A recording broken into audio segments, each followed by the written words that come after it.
Mesmo quando meu parceiro demonstra carinho, eu tenho a sensação de que eu preciso compensar de alguma forma.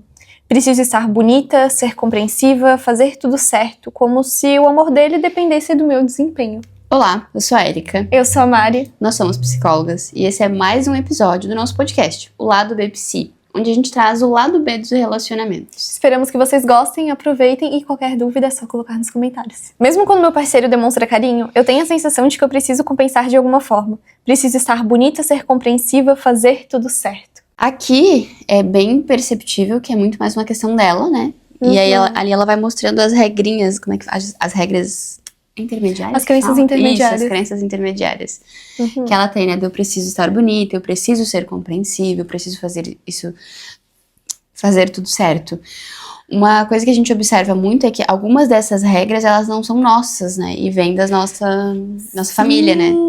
Porque a gente aprendeu sobre o papel social que a mulher vai exercer. Então, o primeiro passo seria avaliar de onde que tá vindo isso. Eu observo que às vezes até com os pais, aquela coisa de pra merecer amor ou pra receber algum carinho e atenção, eu geralmente tenho que performar de alguma forma, eu tenho que oferecer algo. Por exemplo, eu vejo que quando eu me arrumo eu sou elogiada.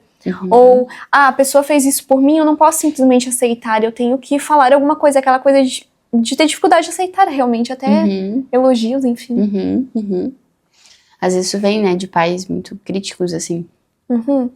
E tem a parte também de crenças de valor pessoal, crenças de desvalor. Se a gente parar pra pensar, uma pessoa que às vezes tem essa crença de desvalor, ela pode acreditar que quando alguém oferece algo a ela, ela não merece. Que geralmente ela não merece receber, enfim, porque ela não é importante, ela não tem valor, então parece que ela precisa compensar aquilo que a pessoa fez pra sentir que ela realmente merece receber. Nossa, perfeito. Como é que a gente resolveria essa crença de desvalor na terapia? Eu acho que primeiramente é importante a gente entender ao que exatamente tu atribui o teu valor. E o que te faz sentir que tu não tem valor, o que exatamente reforça o teu valor e o que não reforça. Porque também tem um ponto, tu pode ter várias características positivas que poderiam ser consideradas. Só que se tu não validar isso, se tu não reconhecer, tu nunca vai conseguir se perceber dentro desse contexto. E às vezes tem também uma questão de autocobrança, de perfeccionismo, que tu de fato não reconhece. Constantemente várias coisas acontecem e tu pode ter a tendência de focar naquilo que está faltando.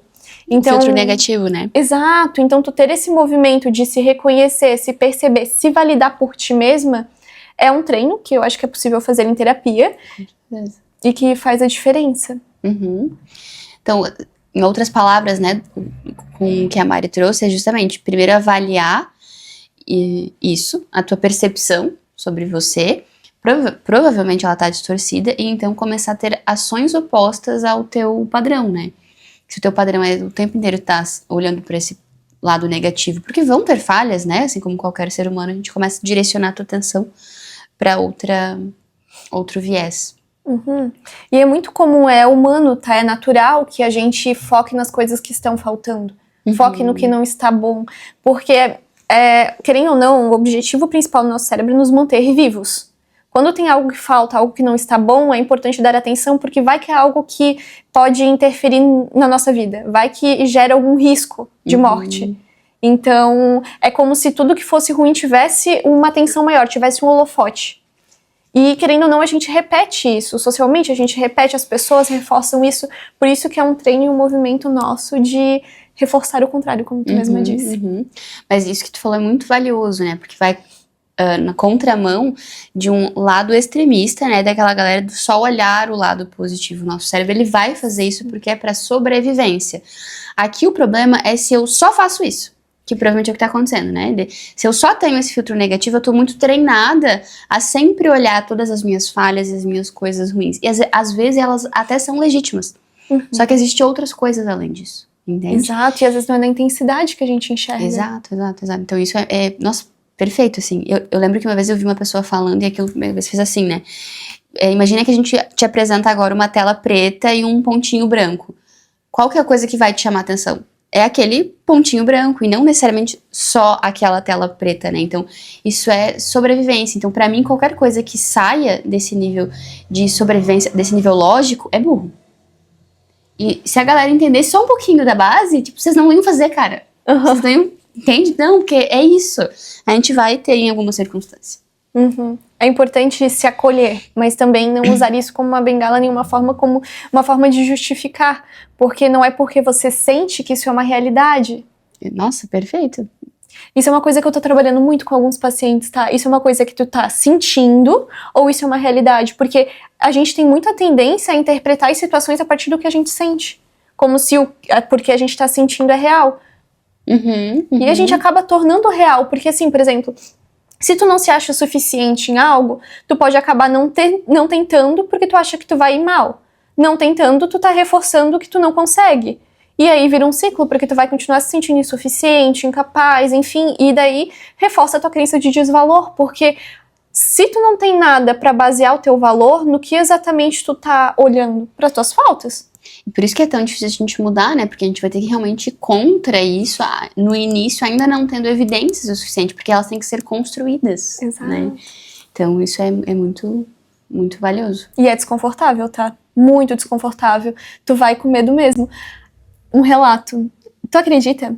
Minha mãe se formou com 43 anos, se eu não me engano, na faculdade. É mesmo? Que legal. E semana passada ela deu a primeira aula da vida dela na faculdade.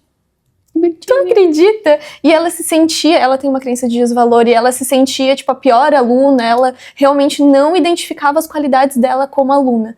Como profissional, ela consegue identificar mais, porque ela tem muitas coisas que reforçam isso, então não teria como ignorar. Evidências, né? Ela tem muitas evidências, mas olha que superação, sabe? E eu percebi várias vezes o medo dela, a vontade de fugir, só que também o quanto está sendo gratificante ela conseguir se enxergar lá dentro e perceber que não é bem daquela forma como ela pensava, ver o feedback das alunas, enfim. Então, vale a pena tu se expor, vale a pena tu tentar. Focando sempre, né? Eu tenho uma paciente que ela brinca, assim, já virou piada interna, que, ai, que saco, tudo é exposição, sabe?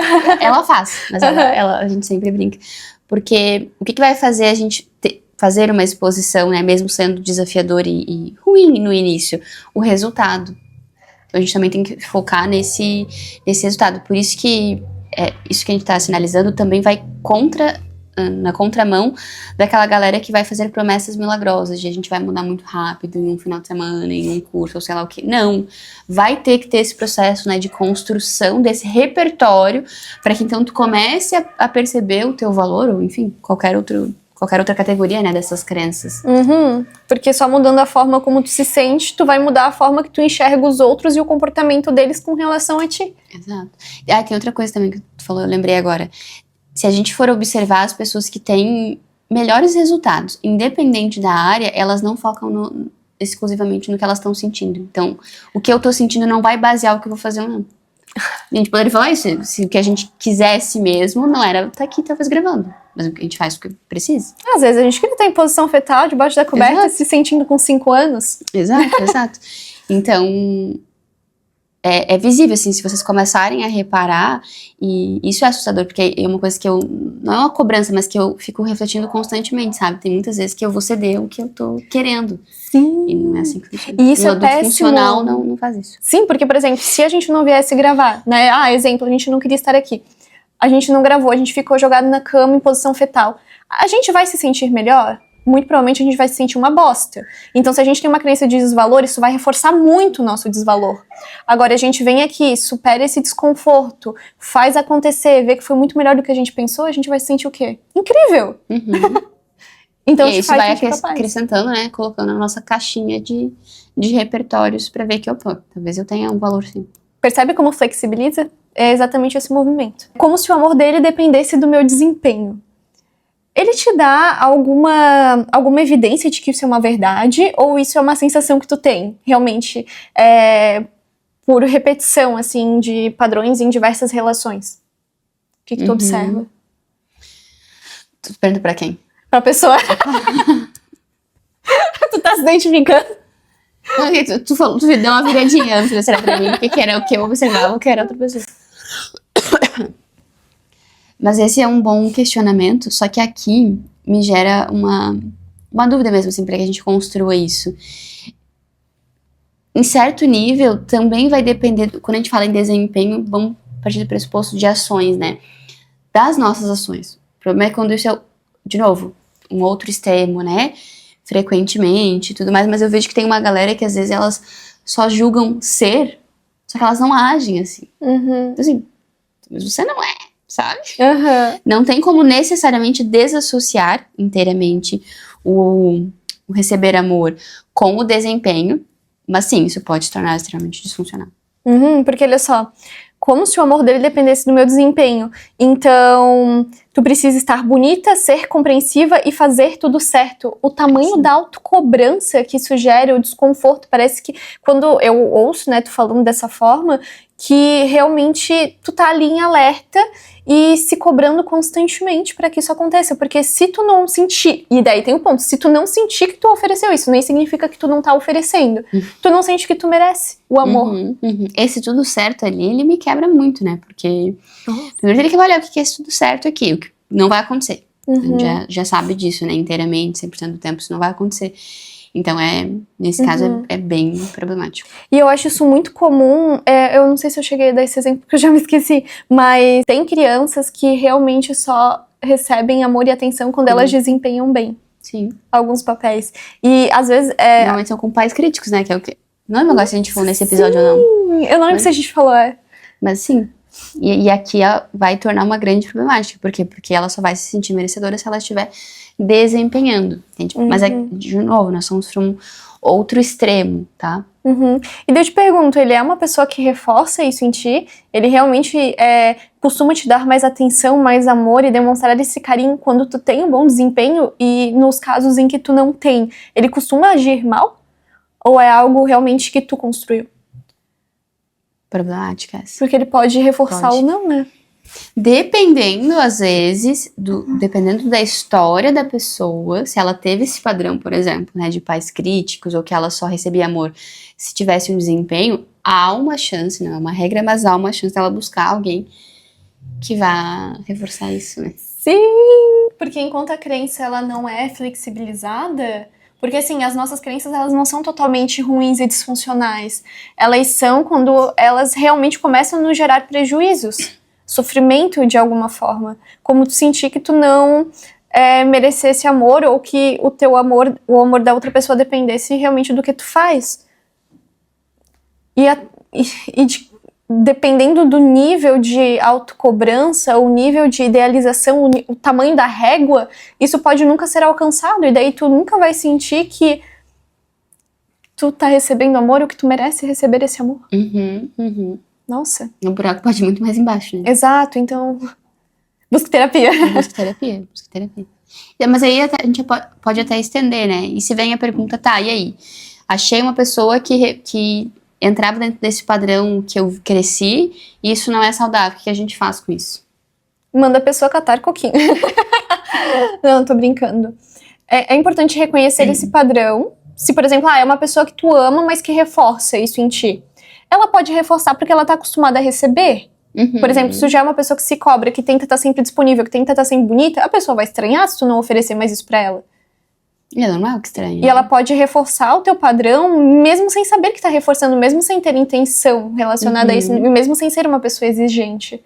É que realmente aqui é muito delicado, então até entende-se, né, para o fato de que a gente vai falar um recorte, né, mas tem que avaliar o nível de importância dessa pessoa, quem é essa pessoa na vida da que tá trazendo essa queixa, né. Dito isso, então, tá, decidi que vou ficar, que isso é um valor pra mim, ok. Aí, a partir daí, a gente tem que começar a construir ações pra, como é que fala? Não é descondicionar, né, essa pessoa ao que ela estava condicionada, esse companheiro. Mas que é possível? Sim, com certeza. Não precisa ser tão preto no branco assim, né, a gente tem que arcar com as consequências. Ver o que é teu e ver o que é dele. Isso é muito difícil, né. Eu me apego muito a essa ideia, assim, é triste, mas a gente tem que entender que o adulto que não fez terapia por, às vezes, uma série de razões, vai ter que arcar com as consequências de não ter feito terapia e ter escolhido alguém. Exatamente. E às vezes os padrões disfuncionais dentro do relacionamento vêm exatamente disso e não necessariamente de vocês. Claro, é de vocês, só que não necessariamente de vocês. Não começou ali, né? Exatamente. E a gente vai ter que lidar com isso. Fazer o melhor que dá com as condições que tem. E até ter essa questão de acolhimento, de intimidade, vínculo entre o casal pra conseguir compreender de onde vem e a partir disso acolher para que no hoje, no presente de vocês, isso consiga ser flexibilizado, consiga ser trabalhado. Isso é um processo muito bonito, né? Porque a partir do momento que tu acolhe a bagagem do outro, vocês conseguem transformar bastante coisa. Perfeito. Como sempre, a gente espera genuinamente que isso tenha feito sentido pra ti, que tu possa tirar algumas lições desse vídeo. Nos vemos no próximo episódio. Até mais!